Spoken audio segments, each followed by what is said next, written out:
Snowdrop is about the new emerging.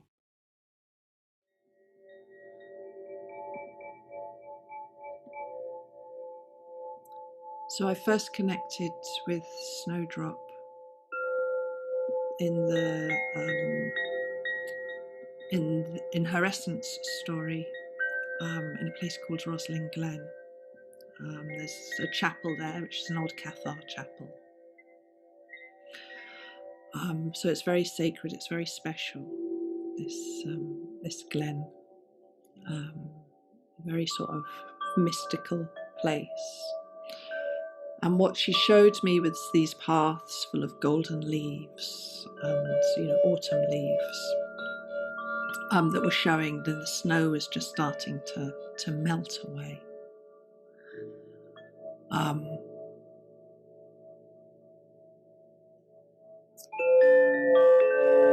And this chapel that's in Roslyn,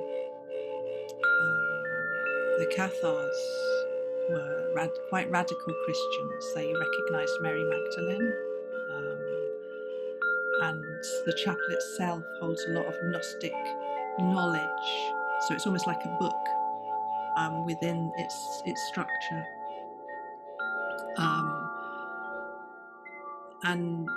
And so much of this is lost and it's not really understood, but it's still embedded within the walls of this chapel. And yet even more ancient knowledge is within the landscape that it's contained within. And when I was connecting with Snowdrop as well, I was near the castle by the river, and I found this bit. She led me down these paths, like through these old tree roots, and there's this little hidden sandy bits by the river that flows through the glen. And I had this image of seeing this sort of lovely, the cave across on the other side of the river, and seeing this really lovely, pristine beach and water. And what I found was this sort of pile of old supermarket trolleys and bikes and rubbish that had built up. But what she was saying is that one day somebody will come, they'll clear that mess up, and the river will be pristine again. And she also showed me during that time there my past life as a monk, when I was connected with the chapel there, and another one with my dog in the same place. And so she was showing me these persistence of these relationships through time, through the time of our soul, and how each of those relationships, even as they fade and they become old, and they still nourish our continuation as we move into the new. So Snowdrop is a pioneer.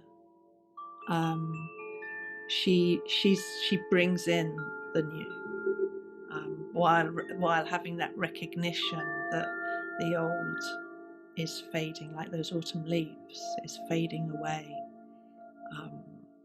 But it still has this truth and wisdom that can support us if we alchemize it and we bring that into our being. So she brings that call for clarity of what is still of value, what is that last goodness that still remains, that last nourishment that can support that thriving. Because there's a lot of power in Snowdrop. She pushes through. She has that, that real sort of thrust of pushing through that the frozen ground, that bursting through and forth, and yet in a quiet, unassuming way, a joyful way, but not necessarily seen, except for those who might be looking for her or venturing out during the cooler times that when other people might prefer to be at home or somewhere warmer or more crowded. So I spent this time with her there at Roslyn, but it was actually closer to home in a place called St. Columba's Chapel that I made an essence with her. And Saint Columba was a Christian pioneer. He came from Iona and he landed on these shores, and his chapel was built apparently where he landed, near the North Sea. And he was known as the Dove because he was bringing in the Christ consciousness, but also the Lion because of his fierceness.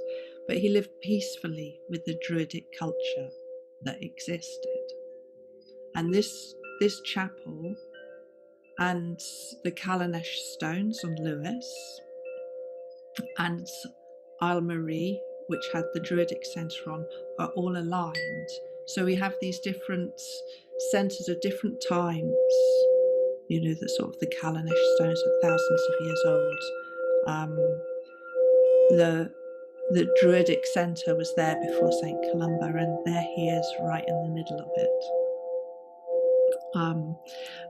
And yet the sandstone here, we have Torridonian sandstone, which is some of the most ancient in the world. So that even older, you know, predates the stone. So there's this layering of history that constantly happens, and how one layer then nourishes and informs the next in different ways. And, you know, Snowdrop also does this in this sort of unassuming way. She hides this sacred. So her flowers are made so she has three outer petals which are longer, and then three inner petals which are shorter, and then within those three, then there's the six, the stamen. So she has, if you ever have a chance to have a look, there's also the cross that's in there as well. So there's a lot of, like Rosslyn Chapel, there's a lot of information and mystical knowledge. Like she's a real portal, but not an obvious one. And of course she also blooms around about the time of St. Valentine's Day, or what's become known as St. Valentine's Day, which we know as a time of love and union, but in this sort of current commercialized climate. But the history is more around bees and the promise of honey. You know, this was sort of the first signs of spring, when things were just starting to emerge. You could see the buds on the trees, and so there was all this promise for the future.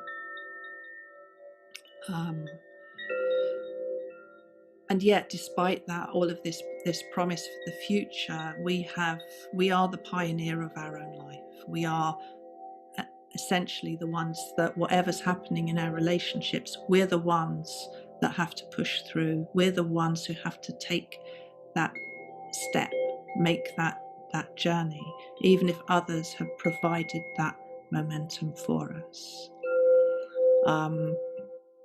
And so Snowdrop brings this sort of support for that pushing through, that finalized.